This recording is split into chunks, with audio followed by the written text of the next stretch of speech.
On a September day in 1920, during the busy lunch rush on Wall Street, an ordinary-looking man drove a cart with an old horse near the United States Assay Office across from the J.P. Morgan building.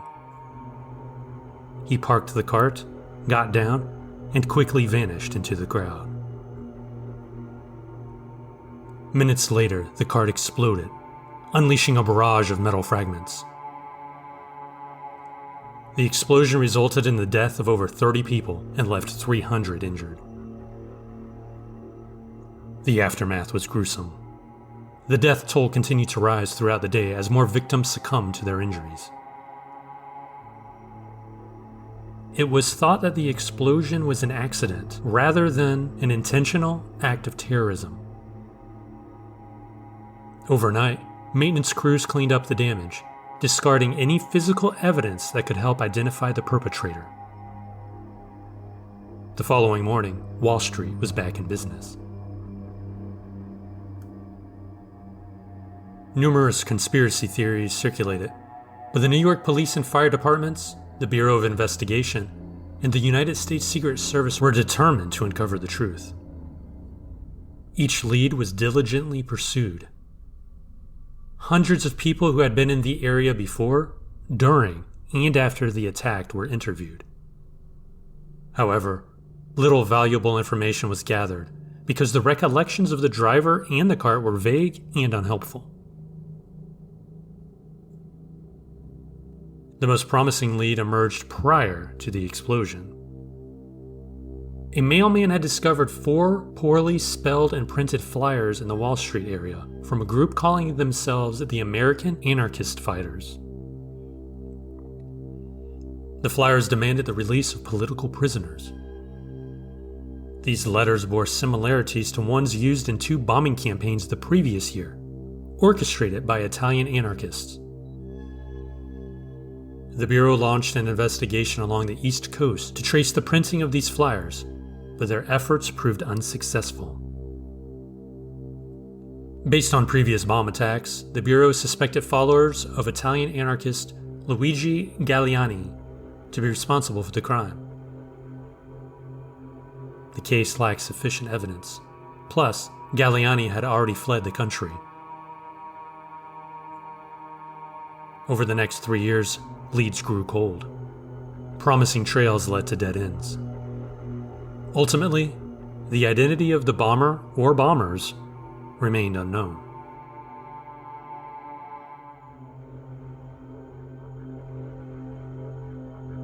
On September 29, 1982, a tragic event unfolded in the Chicago area. 7 individuals consumed Tylenol pills that had been poisoned, resulting in their sudden collapse and death. The victims were Mary Kellerman, a 12-year-old, Mary Reiner, age 27, Mary McFarland, age 31, Paula Prince, aged 35, Adam Janis, age 27, Stanley Janis, age 25, and Teresa Janis, aged 19. Adam Janis ingested a Tylenol pill and passed away at the hospital. When the family returned to mourn, Stanley Janis and his wife, Teresa, also took Tylenol pills and tragically lost their lives. 3 deaths in the same family on the same day. It was this heartbreaking series of events that eventually helped investigators make significant connections. Nick Pichos, an investigator from Cook County, compared the Tylenol bottle belonging to the Janis family with Mary Kellerman's bottle and noticed a common feature. Both bottles had the same control number. The deputy medical examiner asked Pichos to smell both bottles. Pichos remarked that they both emitted a scent resembling almonds. Cyanide, a deadly poison, is known to have a bitter almond-like odor. It can cause seizures, cardiac arrest, and respiratory failure. Blood tests conducted on all the victims revealed that they had ingested doses of cyanide that were 100 to 1,000 times the lethal amount. Following these alarming findings, the medical examiner contacted an attorney from Johnson & Johnson the parent company of Tylenol. After the victims were laid to rest on October 1st, 1982, it was confirmed that the Tylenol bottles had been intentionally tainted with potassium cyanide. The manufacturer immediately recalled over 31 million bottles of Tylenol and issued warnings.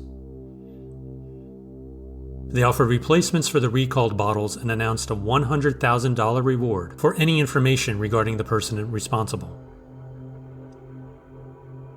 These precautionary measures resulted in significant financial losses for the company, totaling over $100 million. During the initial investigation, James William Lewis was accused of sending a letter demanding money to stop the cyanide-induced murders. He revealed a possible method used by the attacker: buying Tylenol, adding cyanide, and returning the bottles to store shelves. Lewis had previously possessed a poisoning book, and his fingerprints were found on cyanide-related pages. Although he denied responsibility for the poisonings, Lewis admitted to writing the letter. Police also looked into Roger Arnold, who possessed potassium cyanide and had made concerning statements.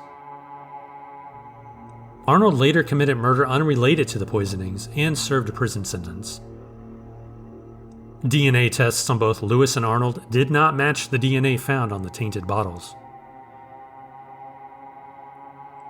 The investigation was renewed in the 21st century, including searching Lewis's home and collecting DNA samples. Ted Kaczynski, the Unabomber, was also requested to provide DNA samples, but denied involvement. To this day, no suspect has ever been charged or convicted in relation to the poisonings.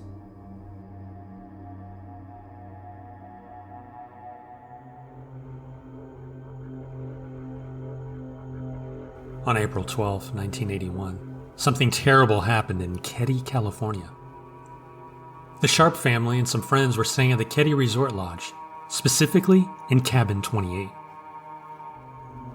During the night, Sheila Sharp woke up to a shocking sight. Her mother Sue, her brother Johnny, and their friend Dana Wingate had been brutally murdered inside the cabin. To make matters worse, Sheila's 12-year-old sister Tina was missing. Sheila had spent the night at a friend's cabin nearby, so she escaped the tragic fate of her family. Interestingly, Sheila's two younger brothers, Greg and Rick, along with their friend Justin Smart, were found safe and asleep in another room of Cabin 28. It was a relief to know that they had not been harmed. Sadly, 12-year-old Tina's remains were discovered 3 years later, thanks to an anonymous tip. Her skull was found 50 miles away from Keddie, in a different county. The police had only two suspects in their investigation: Marty Smart and his roommate, Bo Bubetti. Marty was married to Marilyn Smart, and they were the parents of Justin Smart. There were reports of Marty being an abusive husband, which is significant because Sheila had recently escaped an abusive relationship herself. It was said that Sheila had been providing counseling to Marilyn, which angered Marty when he found out. He reacted with extreme anger and aggression. Shortly after the murders, Marty left Keddie and went to Reno, Nevada. The authorities believed that more than one person was involved in the killings, leading them to question Bubetti as a possible accomplice. Bubetti had a criminal record as well. Strangely, despite there being many leads and important aspects of the case, the investigation abruptly stopped at this point. There were pieces of evidence that seemed to have been overlooked. Martin Smart passed away in June 2000 due to cancer. It's worth noting that John Bubetti, who was rumored to have connections to organized crime in Chicago, also passed away in 1988. In April 2018, there was an announcement made stating that DNA evidence found on a piece of tape at the crime scene matched that of a known suspect who is still alive. However, the murderer has not been identified, and the case remains unsolved.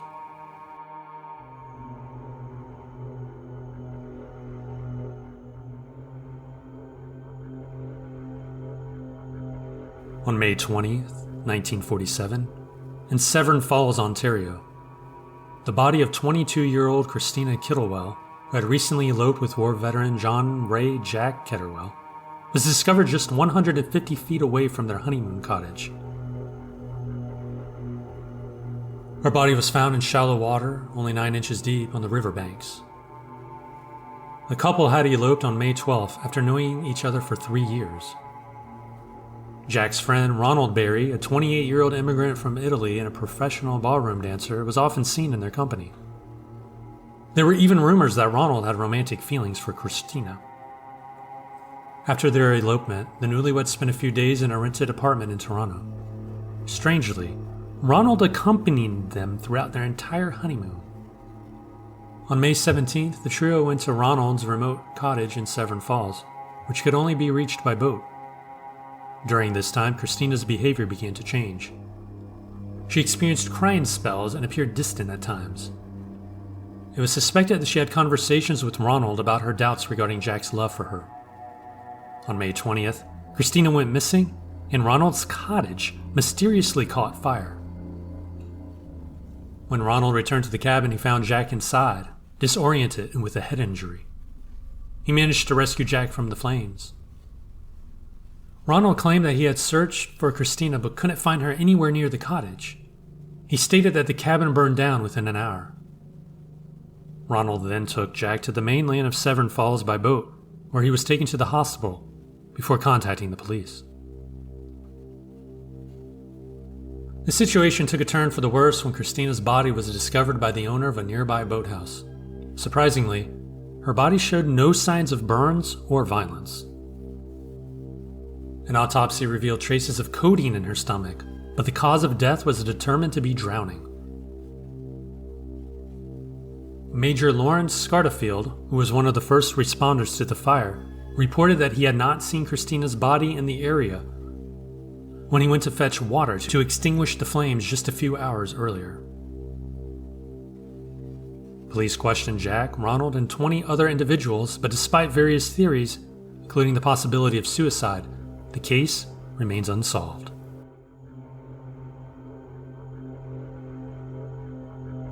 On March 22, 1977, Charles Morgan, an escrow agent from Phoenix, Arizona, went missing after leaving his home. 3 days later, he returned home around 2 a.m. His wife, Ruth, noticed that he had a plastic handcuff around one ankle and handcuffs on his hands.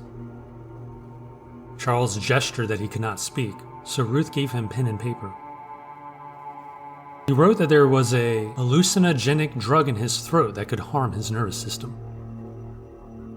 Ruth wanted to contact the police or a physician, but Charles insisted against it, claiming it would endanger their family.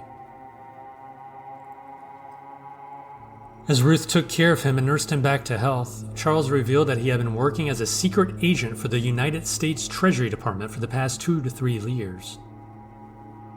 He didn't provide any further details and claimed that his abductors had taken his Treasury ID. 2 months after his initial disappearance, Charles went missing again. 9 days later, Ruth received a phone call from an unidentified woman who assured her that Charles was fine. The woman cited verses from the Bible before hanging up. 2 days after the mysterious phone call on June 18th, 2 days after the mysterious phone call on June 18th, Charles's body was discovered near his car, lying 40 miles west of Tucson. He had been shot in the back of the head with his own gun. He was found wearing a bulletproof vest, a belt buckle with a concealed knife, and a holster. A pair of sunglasses found at the scene did not belong to him. Investigators searched his car and found several weapons and a stash of ammunition. The car had been modified to allow unlocking from the fender. Inside the car, a tooth belonging to Morgan was found wrapped in a white handkerchief. There was also a $2 bill with Spanish surnames and a map of the border area pinned to Morgan's underwear. The map led to Robles Junction and Felicity, regions known for smuggling during that time. On the bill was an arrow pointing to the bill's serial number and the numbers 1 and 8. Some of the other writings on the bill had alleged Masonic references. Charles had a handwritten note with directions leading to the site where he was found. Medical examiners determined that Charles Morgan had been deceased for only 12 hours when his body was discovered. No fingerprints were found at the scene, not even on the gun. Gunpowder residue was found on Morgan's hands, leading the sheriff's department to conclude the death as a suicide, thus closing the Charles C. Morgan case. However, Ruth Morgan strongly rejected this theory and firmly believes that her husband was murdered.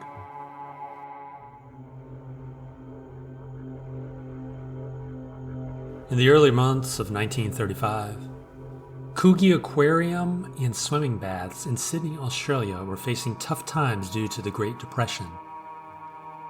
The owner, Bert Hobson, was desperate to attract customers and save his struggling business.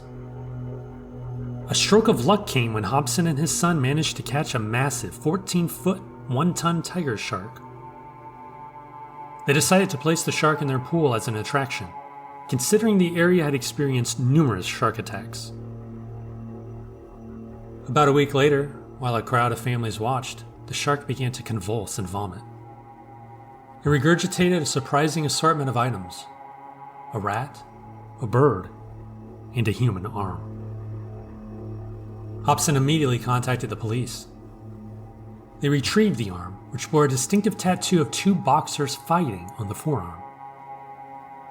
To identify the arm's owner, they utilized new fingerprint technology and were able to match it to a 45-year-old man named Jimmy Smith, who had been reported missing since April 7th, 1935.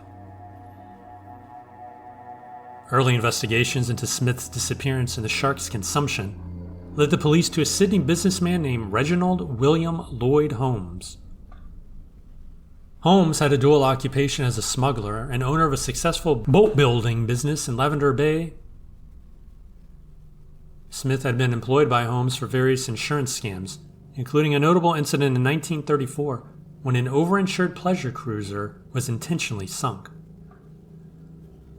Shortly after that incident, Smith, Holmes, and another individual named Patrick Francis Brady formed a partnership. Brady, an ex-serviceman and convicted forger, would forge checks against the bank accounts of Holmes's acquaintances and clients. Smith and Brady would then cash these fraudulent checks. It was later revealed that Smith, the dead man, had been blackmailing Holmes. The last known sighting of Smith was at the Cecil Hotel in southern Sydney, where he was seen drinking and playing cards with Patrick Francis Brady. Smith had informed his wife that he was going fishing. During this time, Brady had rented a small cottage. Police suspected that Smith was murdered at the cottage. Extensive searches were conducted by the Australian Navy and Air Force, but the remaining parts of Smith's body were never discovered.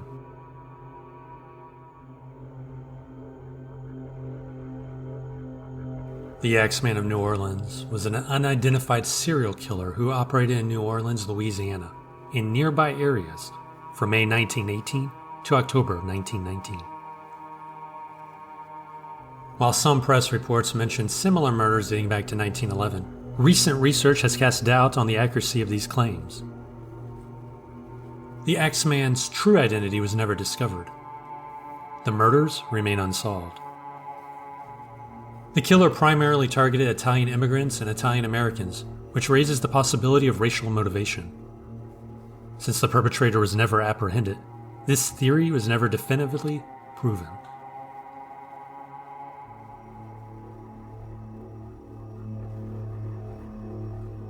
Italian grocer Joseph Maggio and his wife Catherine were attacked in their New Orleans home on May 23, 1918. The intruder cut their throats with a razor and then used an axe to strike their heads. Joseph survived briefly, but died later. The killer left behind bloody clothes and a razor belonging to Andrew Maggio, Joseph's brother. Despite suspicion, Andrew was released due to lack of evidence. Catherine Maggio suffered a deep throat cut leading to her death. A chilling message referencing a previous axe attack on the Sciambra couple was found nearby. The killer wrote, "Mrs. Maggio will sit up tonight just like Mrs. Tony."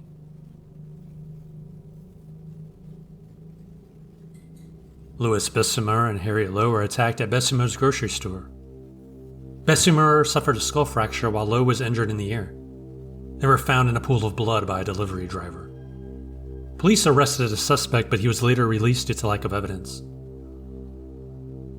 Bessemer was suspected of being a German spy, but was acquitted of murder charges after serving 9 months in prison. Harriet Lowe was attacked while in bed with Louis Bessemer. She was found unconscious and taken to a local hospital. Lowe's scandalous statements in her status as Bessemer's mistress caused media frenzy. She disliked the police chief and refused to cooperate. Despite her suspicions, Lowe returned home but died shortly after surgery. She accused Bessemer before her death. Anna Schneider was attacked in the evening of August 5, 1918. The pregnant woman was repeatedly struck in the face by a dark figure. Her scalp was cut open and she was covered in blood. Her husband found her. She gave birth 2 days later. Nothing was stolen.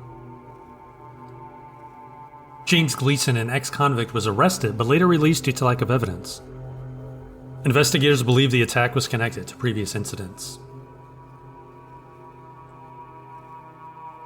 Joseph Romano, an elderly man, was attacked in his home on August 10, 1918. His nieces Pauline and Mary found him with severe head injuries. The assailant, described as a dark-skinned, heavy-set man in a dark suit and slouched hat, fled the scene. Romano died 2 days later. The home was ransacked, but nothing was stolen. A bloody axe was found in the backyard. The back door had been chiseled. This murder caused panic, with reports of the Axeman lurking. Charles Cortamaglia, his wife Rosie, and their infant daughter Mary were attacked in their home on March 10, 1919. Grocer Ladano Giordano heard screams and found them injured. Rosie held their deceased daughter while Charles was bleeding on the floor. Both suffered skull fractures. No items were stolen, but a chiseled back door panel and a bloody axe were found. Rosie accused the grocer and his son Frank, who were later found guilty but released when Rosie confessed to falsely accusing them. The 2-year-old daughter, Mary, was killed during the attack, with a single blow to the back of her neck. Steve Bocco, a grocer, was attacked in his bedroom on August 10, 1919 by an axe-wielding intruder. He woke up to find a dark figure standing over him. Bocco ran to his neighbor's house for help after realizing he had been seriously injured. No items were stolen, but the back door had been tampered with. Bocco survived the attack but had no memory of the incident. Sarah Lawman was attacked on September 3, 1919. Neighbors found her unconscious in her home after she didn't respond. She had a severe head injury and missing teeth. The intruder entered through an open window and used a blunt object. A bloody axe was found outside. Lawman recovered but could not remember the attack. Mike Pepitone was attacked on October 27, 1919. His wife discovered a large man with an axe leaving their bedroom. Mike was injured and covered in blood. The room, including a painting of the Virgin Mary, was splattered with blood. Mrs. Pepitone could not describe the killer. This was the final Axeman attack.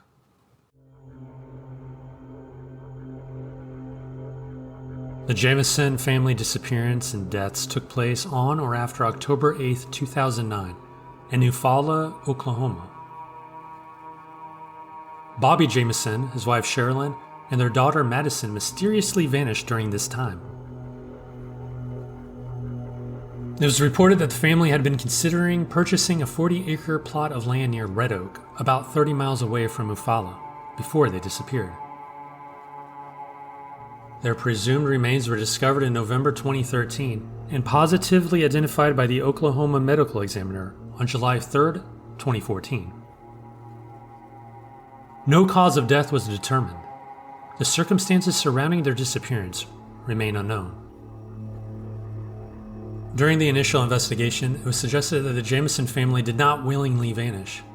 Their abandoned pickup truck was found in Latimer County, Oklahoma, not far from Kinta, a few days after their disappearance. The bodies of the Jamisons were not found, but their malnourished dog, Maisie, was discovered still inside the truck. Additionally, the family's ID cards, wallets, mobile phones, a GPS system, and approximately $32,000 in cash were found. It's worth noting that carrying such large amounts of cash was not typical for the Jamisons. Footage from the family's home surveillance system, dated the day they left their house, showed Bobby and Sherilyn making multiple silent trips between their vehicle and home as they packed to leave. Their movements in the video were described as trance-like. Sherilyn was seen placing a brown briefcase in the vehicle. Both the briefcase and Sherilyn's handgun have never been recovered. In November 2013, two hunters discovered skeletal remains of two adults and a child in a remote area of Latimer County, less than 3 miles away from where the truck's family had been abandoned. The remains were widely believed to belong to the missing Jamison family. Testing was required by the Oklahoma Medical Examiner's Office to confirm their identities. On July 3, 2014, officials officially confirmed that the remains were indeed the Jamisons. Prior to the discovery of the remains, various theories circulate regarding the family's disappearance. Some suggested they had staged their deaths, insert witness protection, were victims of foul play, or had died by group suicide. Bobby Jamison had been involved in a lawsuit with his father, Bob Dean Jamison, before the disappearance. Law enforcement did not suspect Bob Dean. Another theory proposed that the Jamisons may have been involved in drug dealing. This theory was supported by the significant amount of cash found in their truck, as well as the unusual behavior exhibited by Bobby and Sherilyn prior to their disappearance. It was reported that the Jamisons had told their local pastor about seeing spirits inside their home. Bobby had allegedly claimed to have been reading from the Satanic Bible. On the evening of March 31st, 1922, on Hinterkaifeck Farm in Bavaria, Germany, 6 residents were murdered with a pickaxe. The victims included husband and wife, Andreas and Kazilia Gruber, their widowed daughter, Victoria, Victoria's 2 children, Kazilia and Joseph, and the family's maid, Maria. 2-year-old Joseph was killed in his crib, and Maria was killed in her bed, while the rest of the family was then murdered in the barn and stacked up on top of each other. Strange events occurred in and around Hinterkaifeck before the attack. The family maid had quit 6 months earlier, reportedly due to hearing strange sounds in the attic and believing the house to be haunted. Andreas found an unfamiliar newspaper on the property in March 1922, leading him to suspect that it was lost by the postman. However, nobody nearby subscribed to that newspaper. Days before the murders, Gruber informed neighbors about tracks in the snow leading from the forest to a broken door lock in the farm's machine room. Later, during the night, footsteps were heard in the attic, but no one was found when Gruber searched the building. According to a school friend of Cecilia, the 7-year-old girl claimed that her mother Victoria had fled the farm after a violent quarrel and was later found in the forest. Initial investigations were hindered by numerous individuals who had interacted with the crime scene, moved bodies and items, and even cooked and eaten in the kitchen. The day after the bodies were found, court physician performed autopsies in the barn. It was determined that a mattock was likely the murder weapon, although it was not found at the scene. Evidence revealed that the younger Cecilia had been alive for several hours after the assault. She had torn out tufts of her hair while lying in the straw. Initially suspecting robbery as the motive, the police interrogated traveling craftsmen, vagrants, and inhabitants from nearby villages. This theory was abandoned when a large sum of money was discovered in the house. It was clear that the perpetrators had remained at the farm for several days, feeding the cattle, consuming all the bread, and recently cutting meat from the pantry. In the inspection record of the court commission, it was noted that the victims were likely drawn to the barn due to restlessness in the stable, resulting in noises from the animals. A later attempt showed that human screams from the barn could not be heard in the living area. On the night following the crime, 3 days before the bodies were discovered, artisan Michael Polkel happened to pass by the farm. He noticed that the oven had been heated by someone. The person approached him with a lantern, blinding him momentarily, and Polkel quickly continued on his way. He also detected a revolting smell from the fireplace smoke. This incident was not investigated further to determine what had been burned in the oven that night. On April 1st at 3 a.m., farmer and butcher Simon Rhinelander, on his way home near Brunnen, saw two mysterious figures at the edge of the forest. When the strangers noticed him, they turned around to conceal their faces. Later, upon hearing about the murders, Rhinelander considered the possibility that the strangers might be involved. In the middle of May 1927, a stranger allegedly stopped a resident at Wadofen at midnight, asking him questions about the murder before suddenly proclaiming that he was the murderer and fleeing into the woods. This stranger was never identified. Despite repeated arrests, no murderer was ever found. The case files were closed in 1955.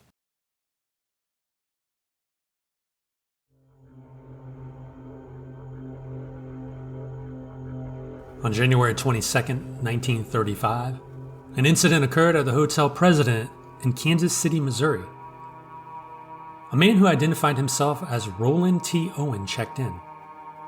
He arrived without any luggage and was described as being between 20 and 35 years old, with brown hair, a visible scar above his ear, and a case of cauliflower ear. He was well dressed, wearing a black coat, and was given room 1046 with the key. The maid, Mary Soptic, entered the room to clean while Owen was present, but asked her not to lock the door behind her, as he was expecting a friend to visit soon.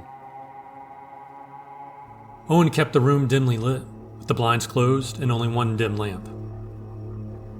Other staff members who entered the room also noticed this detail. Soptic noted that Owen seemed worried or afraid and preferred to stay in the dark. At 4 p.m., Soptic returned with fresh towels and found Owen lying on the bed, fully dressed, in the dark, with the door unlocked. She also noticed a note that read, "Dawn, I will be back in 15 minutes. Wait." The next morning, January 3rd, Soptic returned to clean the room. She discovered that the door had been locked from the outside, leading her to believe that Owen had locked it when leaving. When she entered, Owen was sitting inside, in the dark. This meant that someone else had locked the door from the outside. While Soptic was cleaning, Owen answered a phone call and declined an offer for food, insisting that he was not hungry. Soptic returned later that evening with fresh towels and heard two male voices inside the room. When she knocked, a rough voice asked, "Who is it?" Upon explaining that she had towels, the voice replied, "We don't need any."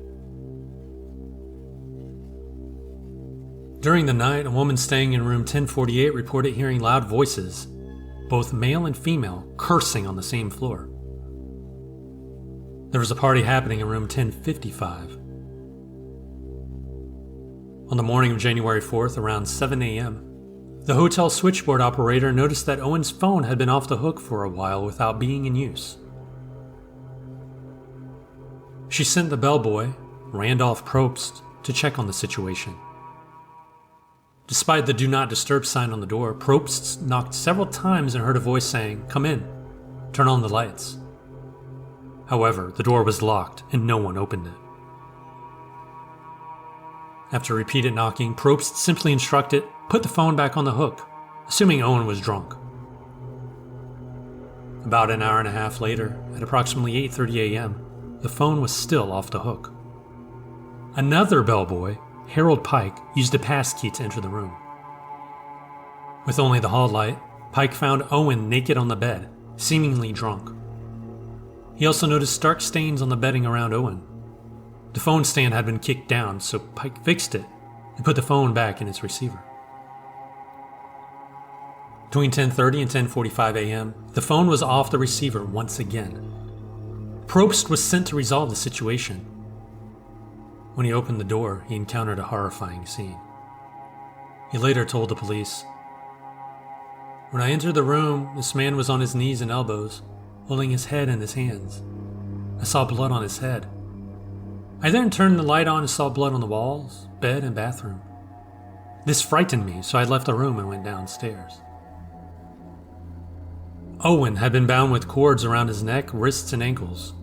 There were bruises on his neck, indicating an attempted strangulation. He had multiple stab wounds above the heart, one of which had punctured his lung. Blows to his head had caused a skull fracture on the right side. There was also blood spatter on the ceiling.